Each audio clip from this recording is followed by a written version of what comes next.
Bon dia, em diuen Aleix i fa uns anys vaig patir una rara addicció. Vaig quedar addicte a un llibre. Vull explicar perquè més gent conega la meva història. Així que comencem per el principi. Jo era el típic adolescent que passava la major part del dia jugant a videojocs. Recorde aquells mítics jocs com el mític Call of Duty o aquell GTA V que va canviar el món. En fi, eren bons temps. Però tot va canviar el dia del meu 17è aniversari. El meu pare volia fer-me un regal original i em va comprar un llibre a la nova llibreria del barri.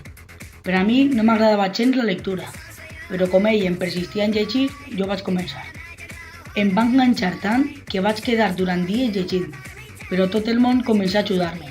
La meva actual parella, Núria, el seu avi, que va faltar no fa molt, el meu gran amic Manel, juntament amb Regina.